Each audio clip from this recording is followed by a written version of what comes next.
We begin with the federal Liberals and their pre-budget blitz on housing. So far, they've announced billions of dollars in new spending and loans aimed at targeting home and rental construction. Today, they promised those measures would lead to 3.9 million new homes by 2031. The Canada Mortgage and Housing Corporation said it would take 3.5 million homes to make them affordable again. But the federal government admits it can't solve the housing crunch alone, and this plan is already facing opposition from some provinces. Sean Fraser, the Minister of Housing, Infrastructure and Communities, joins me now. Minister, welcome back to the show. Thanks for having me on. So you have a strategy that you think can more or less solve the gap in Canada's housing supply, but the country may not have the workers and you may not have all of the provinces on board. So how do you overcome those two big things to implement this? Well, look, you went right to the two biggest challenges. I think we're going to have a series of policies that's going to allow us to create a financial equation that will get Canada building. I think we can create incentives that will change the way that cities build homes, but we can't do it alone. We need provinces to come along with us. We're going to put federal money on the table to incentivize the kind of changes that lay within provincial jurisdiction to help them contribute solutions. And on the second question around the workforce, we're going to put serious investments behind efforts to train the Canadian home building workforce, including foreign credential recognition, including growing the domestic Canadian workforce, and also new investments that will help change the way that we build homes to incentivize more home building in factory settings that allow you to do more year-round construction, multiple shifts per day, and can prove to be twice as fast when it comes to building the kinds of homes that we need as compared to traditional construction methods. There's a lot of work ahead, but I believe we can get it done. Okay, I want to walk through a couple of those things in order and then get into the specifics of the policies you've laid out. But let's start with the provinces if we can, Premier. The conditions that you've laid on the table for the money coming in this budget, Ontario has said they won't go with that. I know you can go to the municipalities there, but Alberta is going to pass legislation, it seems, that would stop you from going to the municipalities. So there is an increased pushback on this. Even though there were demands for the federal government to take action on housing, provinces are now asserting their jurisdiction. Can money alone solve that friction? Well, there's no question we're going to need to see political will, not just from the federal government, which I would suggest we've certainly demonstrated today, but from provincial governments. We do want to work with provinces, as the plan has actually primarily contemplates deals with provinces. Should they not demonstrate a willingness to implement the kinds of measures that we believe are required to solve the housing crisis, we'll seek to work directly with cities. Now, if they want to add layers of bureaucracy that would slow the process down, then they're free to do that, but it's going to be counterproductive. But we're going to start by working with the most ambitious provinces, the most ambitious cities to get the job done. I'm going to take phone calls. I'm going to have meetings with my provincial and territorial counterparts. We want to be a good partner and move forward in good faith. But if they dig in and insist that they don't want to implement the very real solutions that we know will help increase the pace of home building in this country, then I think their constituents are going to have something to say for it. Because everywhere I go in Canada, people want governments to solve the housing crisis, not to just talk about it. So it sounds like your message to them is step up or lose out. That if you make it harder, we'll go to the province next door and do a deal with them.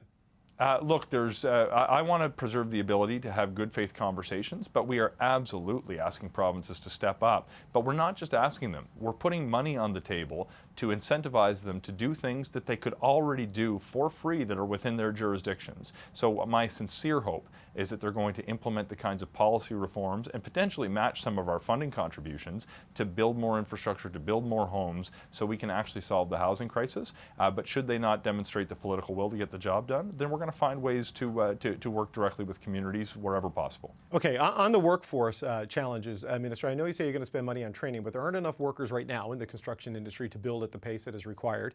And Kevin Lee from the Canadian Home Builders Association was on the show last night, and he's warning that 1 in 5, 20% of the workforce they have right now is going to retire over this next critical decade. So how do you scale up a workforce at the pace that is required to meet these targets you've now set?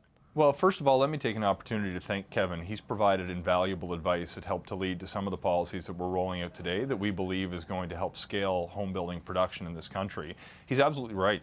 This is a significant potential bottleneck to the success of the initiative, but we believe we can clear the hurdles before us. It's going to take serious incentives to first grow the Canadian home building workforce with dedicated funds for training people in the skilled trades, including growing awareness of the career opportunities for young people to make a good living in the trades. These are good paying jobs that we're going to help incentivize by getting more people into the programs. Now, we're also going to work to scale up foreign credential recognition because there are people in in Canada now who have the skills we need, but don't have the formal qualifications to leverage those skills to the potential that we think Canada can actually benefit from. But even when we grow the workforce through a mix of training, skills recognition, and targeted immigration programs, we also need to change the way that Canada build homes.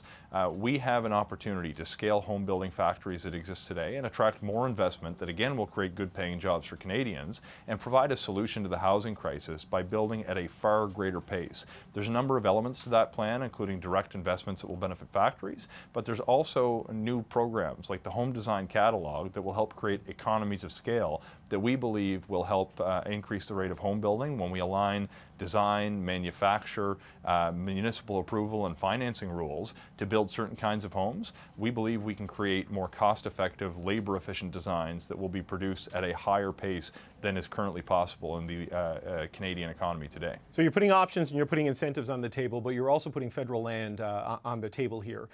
You're talking not selling the land to be turned into housing, but to lease it. I guess long-term, decades-long leases for people to avoid that capital recovery, I guess, being part of the cost. What sort of buildings are we talking about here? Minister, are we talking about office space in downtown cores that maybe aren't used as people work from home? Are we talking surplus military land? What are we kind of properties are we talking about being turned into housing now?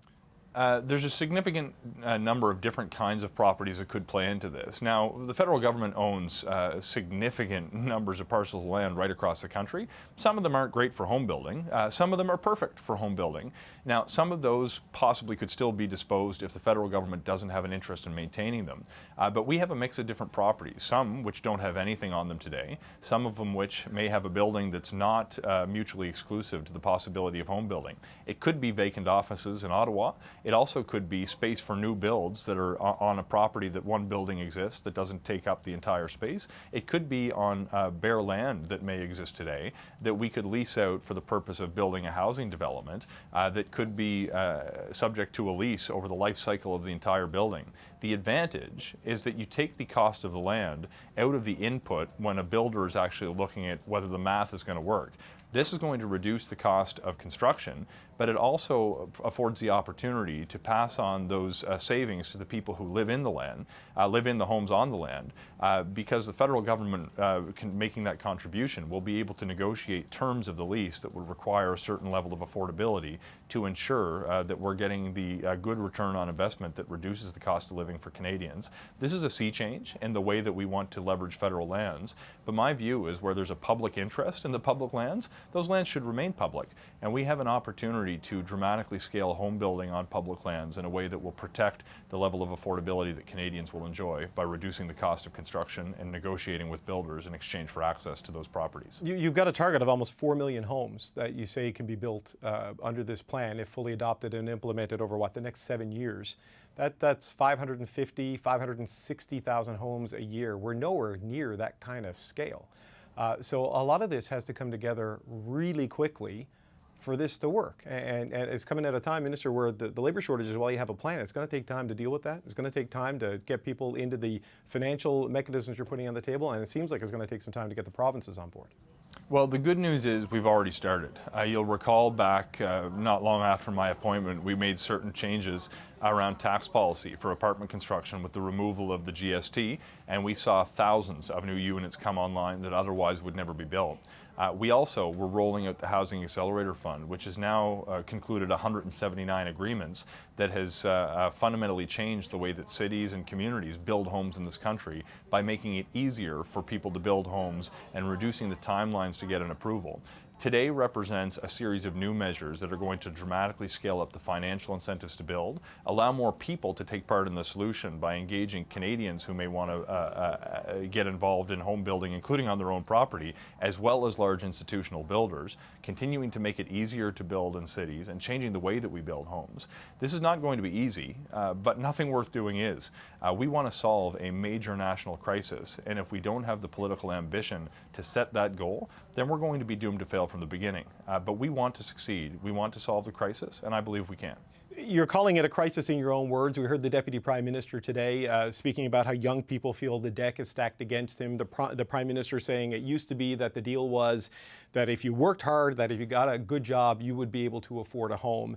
And that's not the case anymore. You're aiming this specifically at young people, but You've been the government for going on 9 years, for the better part of a decade right now, and the people who have been in power as this problem has gotten to the point of being a crisis are now telling the people affected by this that they're the people to fix it. I mean, what do you say to people who look at that with a great amount of skepticism, that the people who have been in control as it got to this point are the people to fix it?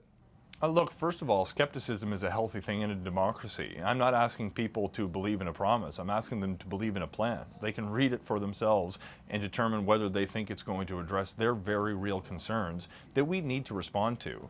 When we arrived in government, we adopted the National Housing Strategy, but that disproportionately focused on the biggest challenge at the time, was addressing the lack of affordable housing for low-income families in this country, with some additional supports to build more apartments in larger urban centres.